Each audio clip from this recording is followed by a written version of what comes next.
नमस्कार दोस्तों, आप सभी का स्वागत है हमारे YouTube channel VCS basic physics में। आज के इस वीडियो में हम कक्षा 11 का टॉपिक लेकर चल रहे हैं ताप क्रम पैमाने। और इस वीडियो में हम साथ में अध्ययन करेंगे तापमापी क्या होता है और विभिन्न प्रकार के तापमापियों के बारे में भी हम अध्ययन करने वाले हैं।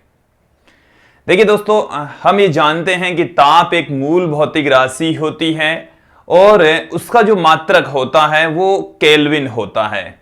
लेकिन अलग अलग क्षेत्रों में ताप के विभिन्न प्रकार के मात्रक यूज में लिए जाते हैं। जैसे हम बात करें कि जो चिकित्सा के क्षेत्र में जुड़े हुए लोग हैं, डॉक्टर के द्वारा यूज में लिया जाने वाला जो तापमापी होता है, तापमापी पैमाना है, वो फ़ारेनहाइट ताप पैमाना होता है। और हम अपने व्यवहारिक जीवन में ताप को डिग्री सेंटीग्रेड या डिग्री सेल्सियस में मापते हैं, जबकि जो वैज्ञानिक हैं उन्होंने ताप का जो स्टैंडर्ड मात्रक है, मानक जो मात्रक है, मूल मात्रक केल्विन डिसाइड किया है। इसके अलावा ताप के हम अन्य मात्रकों का भी प्रयोग करते हैं। तो ताप का अलग अलग क्षेत्रों में अलग अलग मात्रक यूज में लेते हैं, अलग अलग पैमाने यूज में लेते हैं। तो आज के इस वीडियो में आप देखने वाले हैं कि ताप का मापन करने के लिए जो विभिन्न पैमाने यूज में लिए जाते हैं, जिसको हम तापक्रम पैमाने कहते हैं, उनका हम इस वीडियो में अध्ययन करेंगे।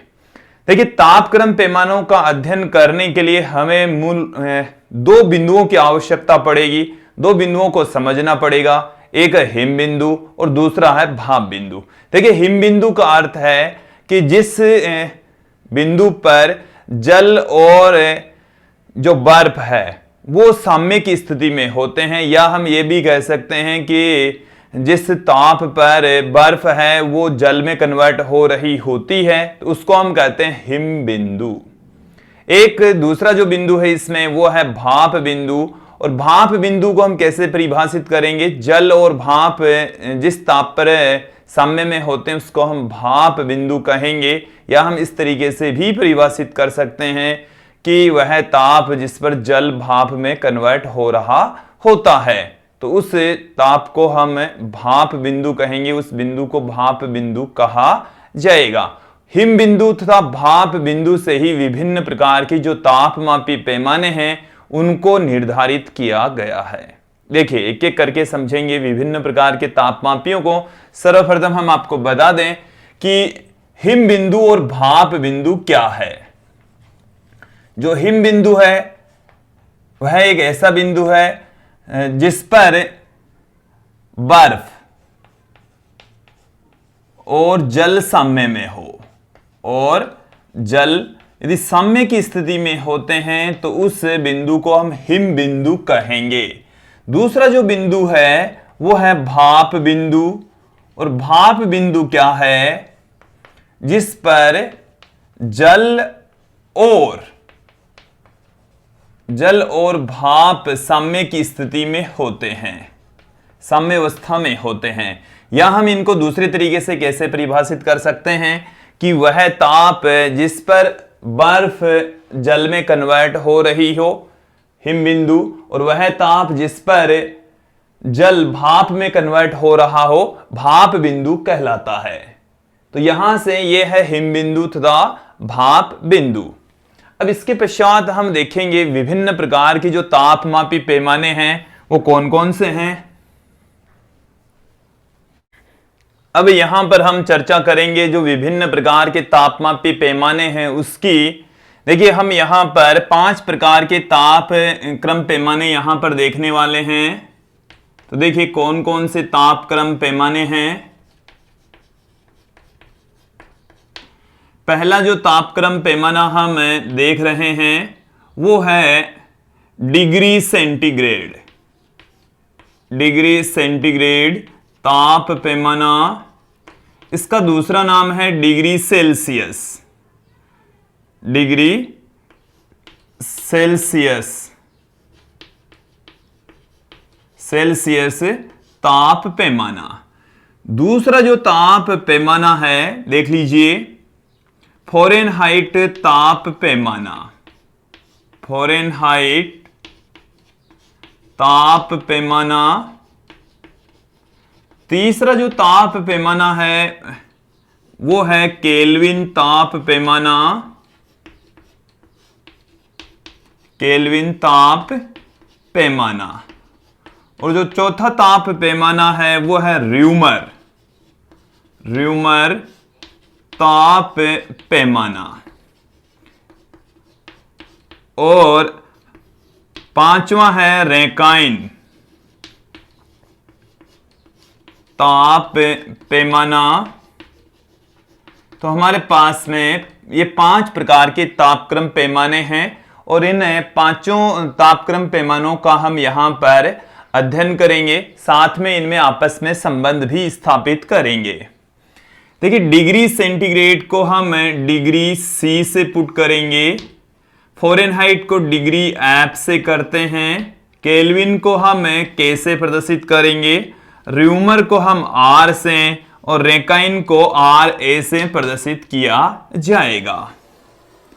अब इसके पश्चात हम यहां पर देखते हैं कि इन तापक्रम पैमानों में हिम बिंदु क्या होता है।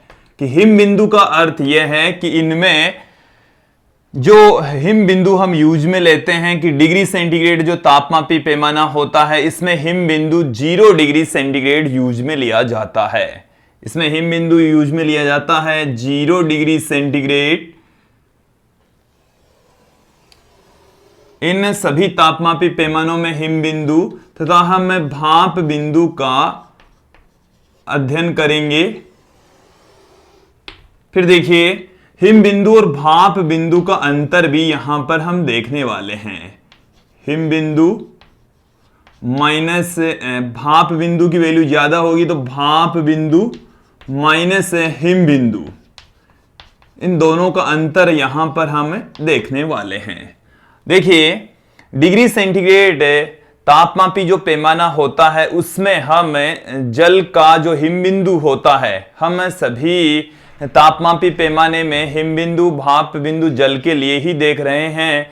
और जो डिग्री सेंटीग्रेड या डिग्री सेल्सियस जो तापमापी पैमाना होता है उसमें हिम बिंदु 0 डिग्री सेंटीग्रेड होता है और भाप बिंदु 100 डिग्री सेंटीग्रेड होता है। यह है 100 degree centigrade. 0 degree centigrade him बिंदु है और 100 डिग्री सेंटीग्रेड इसका भाप बिंदु है। अब यहां पर हम देखेंगे कि हिम बिंदु तथा भाप बिंदु का अंतर कितना है। तो इन दोनों का जो डिफरेंस है, भाप बिंदु बड़ा होगा, हिम बिंदु छोटा होगा, तो 100 माइनस 0, इन दोनों का जो अंतर है वो है 100। इन दोनों का जो डिफरेंस है वो है 100। अब यहां पर यदि हम 1 डिग्री सेंटीग्रेड या 1 डिग्री सेल्सियस भी परिभाषित कर सकते हैं।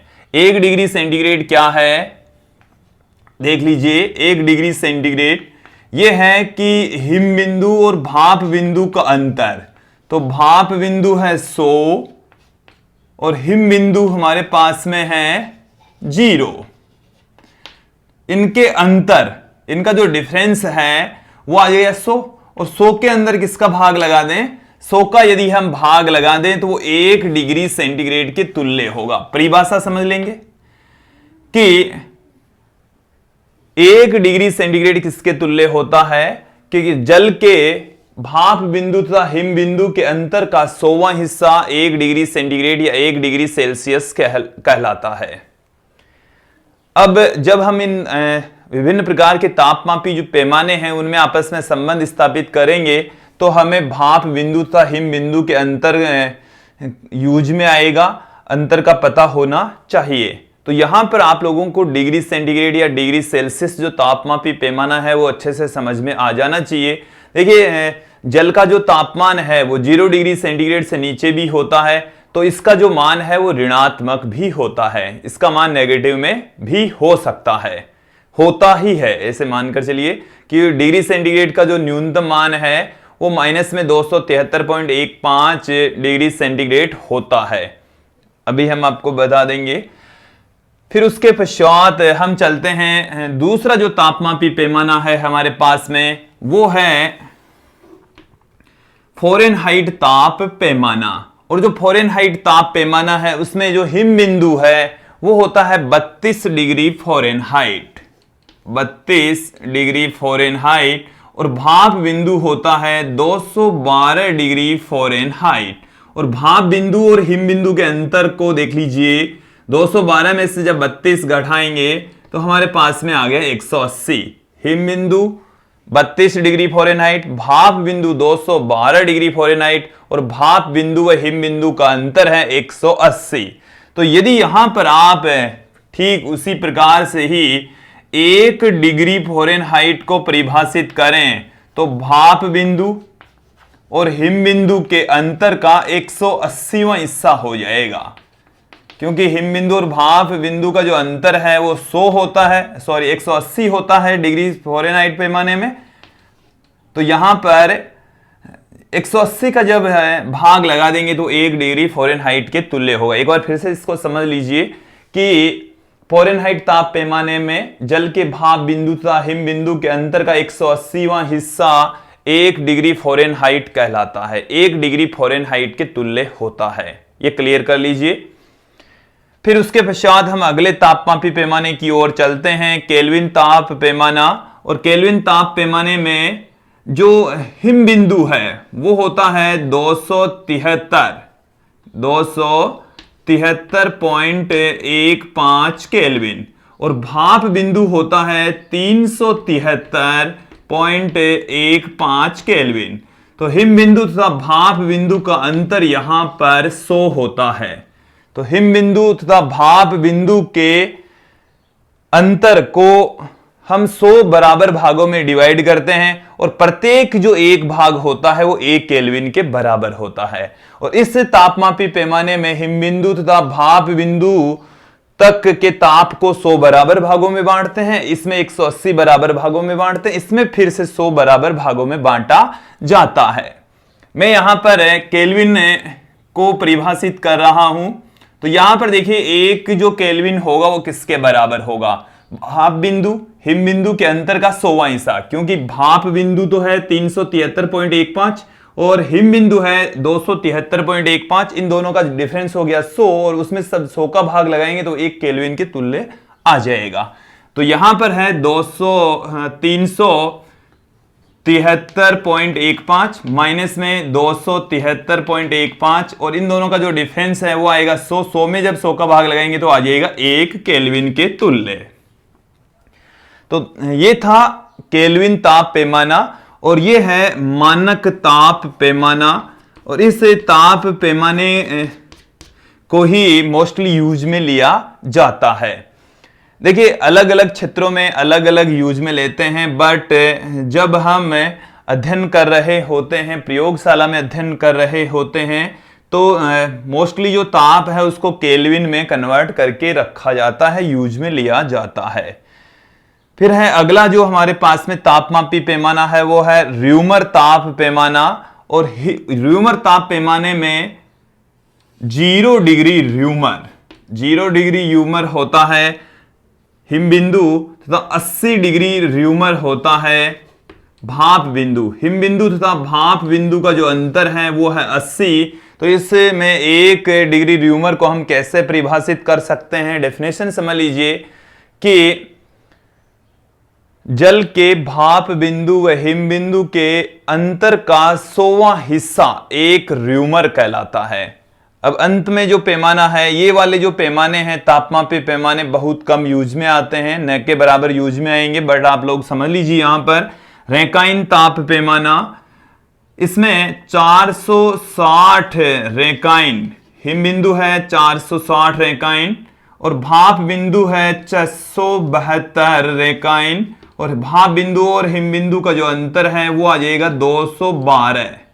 तो इसमें हिम बिंदु तथा भाप बिंदु के मध्य के ताप को 212 बराबर भागों में डिवाइड किया गया है और प्रत्येक भाग 1 रैंकाइन कहलाता है।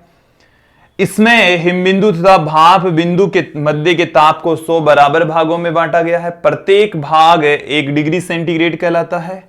फ़ारेनहाइट ताप पैमाने में हिम बिंदु तथा भाप बिंदु के मध्य के ताप को 180 बराबर भागों में डिवाइड किया गया है और प्रत्येक भाग 1 डिग्री फ़ारेनहाइट कहलाता है।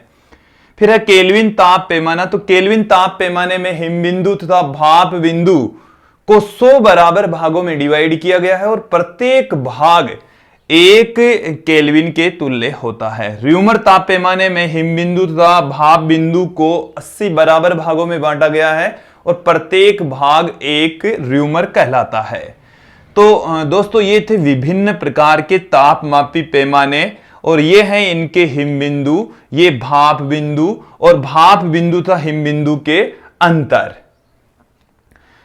यहां पर हम सभी में 1 degree centigrade, 1 degree Fahrenheit, 1 kelvin, 1 rumour और 1 रैंकाइन को परिभाषित कर चुके हैं। अब हम यहां पर देखेंगे कि जो विभिन्न प्रकार के तापक्रम पैमाने हैं उनमें आपस में क्या संबंध होता है, आपस में क्या रिलेशन होता है। तो देखिए दोस्तों, एक आसान सा रिलेशन है और उस रिलेशन को आप लोगों को ध्यान में भी रखना है। अब यहां पर हम देखेंगे कि जो विभिन्न प्रकार के तापक्रम पैमाने हैं उनमें आपस में क्या संबंध होता है। तो देखिए दोस्तों, क्या है कि किसी भी तापक्रम पैमाने का जो पाठ्यांक है, पाठ्यांक तथा हिमबिंदु का अंतर तथा भाप बिंदु व हिमबिंदु के अंतर का जो अनुपात है, देखिए मैं यहां पर सीधा फॉर्मूला पुट कर देता हूं कि पाठ्यांक आपके पास में किसी भी तापक्रम पैमाने का है, उसमें से हिमबिंदु घटा दीजिए और हिमबिंदु तथा भाप बिंदु का अंतर जो हमने इस टेबल में आपको अभी बताया, इसका मान है वो सभी तापक्रम पैमानों में नियत रहता है, कांस्टेंट रहता है। देखिए मैं एक फॉर्मूला आप लोगों के सामने रख देता हूं। जैसे डिग्री सेंटीग्रेड तापक्रम पैमाना है, उसमें हिमबिंदु है 0 डिग्री सेंटीग्रेड, हिमबिंदु तथा भाप बिंदु का अंतर आप देख लीजिए 100 है, ये नियत रहेगा। दूसरे तापक्रम पैमाने में भी देखिए इसके अंदर जो रीडिंग है वो है डिग्री फ़ारेनहाइट में, इसका जो हिमबिंदु है वो है 32 डिग्री फ़ारेनहाइट, हिमबिंदु तथा भाप बिंदु का अंतर है 180। इसके साथ में आप देखेंगे केल्विन ताप पैमाने में हिमबिंदु यहां पर हमारे पास में है 273। मोस्टली कैलकुलेशन करते समय 273 ही यूज में लेते हैं, बट एग्जैक्ट जो वैल्यू है वो है 273.15। हिमबिंदु तथा भाप बिंदु का अंतर इस तापमापी पैमाने में 100। फिर है र्यूमर, तो र्यूमर माइनस इसका जो हिमबिंदु है वो 0, हिमबिंदु भाप बिंदु का अंतर से इसको डिवाइड कर देंगे। रैंकाइन हिमबिंदु इसका है 460, हिमबिंदु और भाप बिंदु का अंतर है 212। तो ये आपस में संबंध होता है। तो मोस्टली जो यूज में आते हैं वो ये 3 ही है, ये 3 ज्यादा यूज में आते हैं, ये 2 न के बराबर यूज में आएंगे। तो इनमें आपस में संबंध मैं आप लोगों को बता देता हूं। देखिए सबसे पहले तो हम डिग्री सेंटीग्रेड और केल्विन ताप पैमाने की बात करते हैं, तो इन दोनों की यदि हम तुलना करें तो 100 से 100 कैंसिल हो जाएगा। 0 डिग्री सेंटीग्रेड यहां पर पड़ा है, तो डिग्री सेंटीग्रेड बराबर आ जाएगा केल्विन माइनस 273.15। इसका मतलब ये हुआ है कि जो भी केल्विन के अंदर ताप होता है उसमें से 273.15 जब आप घटा देंगे तो वो डिग्री सेंटीग्रेड में आ जाएगा। इसी प्रकार से आप देखेंगे कि इसको हम केल्विन के अंदर कैसे लिख देंगे, डिग्री सेंटीग्रेड में आप 273.15 जोड़ दीजिए कि डिग्री सेंटीग्रेड में आपको यदि ताप दे रखा है तो केल्विन में क्या करोगे, केल्विन में कन्वर्ट करने के लिए 273.15 उसमें जोड़ देंगे तो वो केल्विन में आ जाएगा। जैसे 10 डिग्री सेंटीग्रेड ताप है तो केल्विन में कितना होगा, 210 प्लस 273.15 तो 283.15 केल्विन होगा। 10 डिग्री सेंटीग्रेड प्लस ये तो 283.15 हो गया। अर्थात ये हुआ कि डिग्री सेंटीग्रेड में आपको ताप दे रखा है तो उसमें 273.15 जोड़ दीजिए, वो केल्विन में कन्वर्ट हो जाएगा। और यदि आपको केल्विन में दे रखा है और डिग्री में चाहिए तो केल्विन वाले में से 273.15 घटा दीजिए, वो डिग्री सेंटीग्रेड में कन्वर्ट हो जाएगा। अब हम इन दोनों में आपस में संबंध देख लिया है, अब इन दोनों में आपस में संबंध देख लेते हैं। देखिए क्या है, यहां से देखिए कि इन दोनों में आपस में संबंध स्थापित कर रहे हैं तो 0 से एक 0 कैंसिल हो गया, इसमें 2 का भाग 5 बार में, इसमें 9 बार में चला गया, तो डिग्री सेंटीग्रेड बट्टे में यहां पर ये चला गया 5 बार में, बराबर यहां पर डिग्री फ़ारेनहाइट माइनस 32 बट्टे में 9 रह गया। इसे हम ऐसे भी लिख सकते हैं, देखिए क्या लिखा जा सकता है, देख लीजिए, डिग्री 9 बट्टे में 5 डिग्री सेंटीग्रेड बराबर डिग्री फ़ारेनहाइट माइनस 32। इसे इस तरीके से लिख सकते हैं कि डिग्री फ़ारेनहाइट में आपको ताप चाहिए तो, और डिग्री सेंटीग्रेड में दे रखा है, तो ये वाला फॉर्मूला इसमें अप्लाई कर देंगे, ये वाला फॉर्मूला लग जाएगा। देख लीजिए क्या है, ये बराबर के उस तरफ आएगा, तो 9 बट्टे में 5 डिग्री सेंटीग्रेड प्लस 32 ये आ गया डिग्री फ़ारेनहाइट के बराबर। तो आपको डिग्री सेंटीग्रेड में ताप दे रखा हो तो डिग्री फ़ारेनहाइट में कन्वर्ट करने के लिए ये वाला फॉर्मूला यूज में लेंगे, और डिग्री सेंटीग्रेड और डिग्री फ़ारेनहाइट के अंदर संबंध बताने वाला ये रिलेशन होता है। ठीक उसी प्रकार से ही हम डिग्री फ़ारेनहाइट और केल्विन ताप पैमाने में भी संबंध स्थापित कर सकते हैं। सिमिलर तरीके से ज्ञात किया जा सकता है, इन दो को हम लेकर चलेंगे और इन दोनों की सहायता से हम इन दोनों के मध्य संबंध स्थापित कर सकते हैं। तो ये एक ऐसी लाइन है, इस लाइन के जरिए, इस फॉर्मूले के जरिए हम विभिन्न जो ताप क्रम पैमाने होते हैं उनमें आपस में संबंध स्थापित कर सकते हैं। इसके पश्चात अब हम इस वीडियो में देखेंगे कि तापमापी क्या होते हैं और विभिन्न प्रकार के तापमापी हम यहां पर देखने वाले हैं।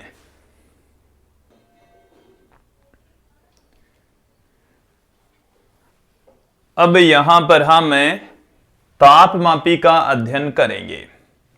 देखिए तापमापी क्या है कि एक ऐसा उपकरण है जिसके जरिए हम ताप का मापन करते हैं, तापमापी कहलाता है, थर्मोमीटर कहलाता है। तो ताप का मापन करने वाला उपकरण होता है ये, ताप का मापन करने वाला उपकरण तापमापी कहलाता है। देखिए ताप का मापन करने के लिए विभिन्न प्रकार के तापमापी यूज में लिए जाते हैं। द्रव तापमापी सबसे ज्यादा यूज में लिया जाने वाला तापमापी होता है। द्रव तापमापी में मोस्टली पारा भरा होता है। इसके अलावा गैसीय तापमापी भी होते हैं, प्रतिरोध तापमापी भी होते हैं, पायरोमीटर भी होते हैं। इनका सबका अलग अलग रेंज होती है, प्रास अलग अलग होती, यूज भी अलग अलग होता है। तो हम आपको इनके बारे में थोड़ा सा मोटा मोटा बता देते हैं। सबसे पहले हम बात करते हैं द्रव तापमापी की। देखिए जितने भी प्रकार के तापमापी होते हैं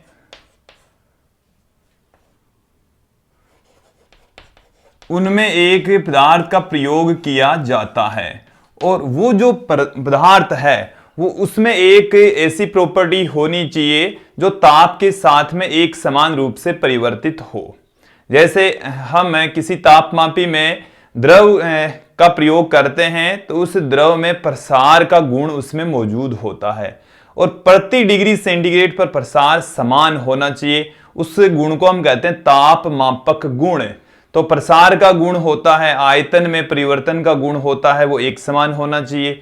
दाब में परिवर्तन का गुण है वो एक समान। ताप के साथ में, आयतन में, दाब में, प्रतिरोध में, इन सब की वैल्यू है वो यदि एक समान रूप से परिवर्तित होती है तो उस पदार्थ को हम तापमापी में यूज में लेते हैं। और देखिए तापमापी की रेंज भी उसी से ही डिसाइड होती है। जब उसका तापमापक गुण नियत नहीं रहता है, उस से अधिक ताप का मापन उस तापमापी के जरिए नहीं किया जा सकता। ये थोड़ी सी हाई लेवल की बातें हैं, बट आप लोग यहां पर ये समझ लीजिए कि तापमापी में हम एक तो यूज में लेते हैं द्रव तापमापी, और द्रव तापमापी में मोस्टली होता है पारा। देखिए विभिन्न प्रकार की जो तापमापी है मैं उनको यहां पर पुट कर देता हूं। कौन कौन से तापमापी मोस्टली यूज में लिए जाते हैं? द्रव तापमापी है, द्रव तापमापी के साथ में गैस तापमापी का भी प्रयोग किया जाता है। इसके साथ में प्रतिरोध तापमापी भी है। इसके अलावा पायरोमीटर, जिसकी सहायता से उच्च ताप का मापन किया जाता है। अत्यधिक ताप का मापन करने के लिए ताप का पायरोमीटर का प्रयोग करते हैं। निम्न ताप का मापन करने के लिए वाष्प दाब तापमापी का प्रयोग किया जाता है। देखिए, इनमें जो द्रव तापमापी है, इसमें द्रव भरा होता है जिसका प्रसार अत्यधिक और समरूप होना चाहिए। उष्मा चालकता अधिक और उष्मा धारिता कम होनी चाहिए। जो मैंने बातें बताई है उसको एक बार फिर से सुन लीजिए कि इसमें मोस्टली जो द्रव भरा जाता है, इसमें द्रव भरा होता है और द्रव के रूप में भी पारे का प्रयोग होता है। और इसकी जो पारे वाला जो तापमापी होता है उसकी परास होती है -50 डिग्री सेंटीग्रेड से 350 डिग्री सेंटीग्रेड, जिसका नियमित प्रसार होना चाहिए। उष्मा धारिता का जो मान है वो कम से कम होना चाहिए। उष्मा चालकता अधिक होनी चाहिए। द्रव जो पारा होता है वो इस रेंज में एक समान रूप से प्रसारित होता है। इससे अधिक या इससे कम ताप पर उसका प्रसार नियमित नहीं होता, इसलिए इसकी परास इतनी ही होती है। गैस तापमापी में हम यहां पर गैस का प्रयोग करते हैं। सेम प्रॉपर्टी उसमें भी होनी चाहिए, समान रूप से प्रसारित होना चाहिए। लेकिन जो गैसीय तापमापी होते हैं वो द्रव तापमापी की तुलना में ज्यादा बेटर रीडिंग देते हैं। उसके पीछे रीजन है कि इसमें थोड़ा सा भी ताप में यदि परिवर्तन कर दें तो इसमें अत्यधिक प्रसार होता है, तो इसमें तेजी से प्रसार होता है। यदि हम बात करें हाइड्रोजन गैस तापमापी की, तो हाइड्रोजन गैस तापमापी की जो परास होती है वो है -200 डिग्री सेंटीग्रेड से 500 डिग्री सेंटीग्रेड तक। और जो नाइट्रोजन गैस तापमापी है उसकी परास इसकी तुलना में काफी ज्यादा होती है। ये -200 डिग्री सेंटीग्रेड से 1600 डिग्री सेंटीग्रेड का ताप माप सकता है। प्रतिरोध तापमापी में भी एक ऐसे पदार्थ का प्रयोग किया जाता है जिसका प्रतिरोध ताप के साथ में एक समान रूप से परिवर्तित हो। और जो प्रतिरोध तापमापी है उसमें यदि हम प्लेटिनम प्रतिरोध तापमापी की बात करें तो उसकी जो परास होती है वो -200 डिग्री सेंटीग्रेड से 1200 डिग्री सेंटीग्रेड तक होती है। पायरोमीटर उच्च ताप का मापन करने वाला तापमापी होता है। इसकी सहायता से हम 800 डिग्री सेंटीग्रेड से 6000 डिग्री सेंटीग्रेड तक का तापमान माप सकते हैं। और वाष्प दाब जो तापमापी होता है उसकी सहायता से न्यूनतम ताप का मापन किया जाता है। और देखिए, इसकी सहायता से हम 0.71 केल्विन से 120 केल्विन तक का तापमान मापते हैं। तो ये ताप है वो केल्विन में दे रखा है, तो माइनस में ताप का मापन डिग्री सेंटीग्रेड में ये माइनस में होगा। तो बहुत न्यून तापमान का मापन करने के लिए हम वाष्प दाब तापमापी का प्रयोग करते हैं। तो ये थे दोस्तों विभिन्न प्रकार के तापमापी। और इस वीडियो में आपने देखा विभिन्न प्रकार के तापक्रम पैमाने, तापमापी और विभिन्न प्रकार के तापमापी। तो दोस्तों ये था आज का ये वीडियो, और इस वीडियो में आप लोगों को जो हमने बताया वो अच्छे से समझ में आया होगा। धन्यवाद दोस्तों।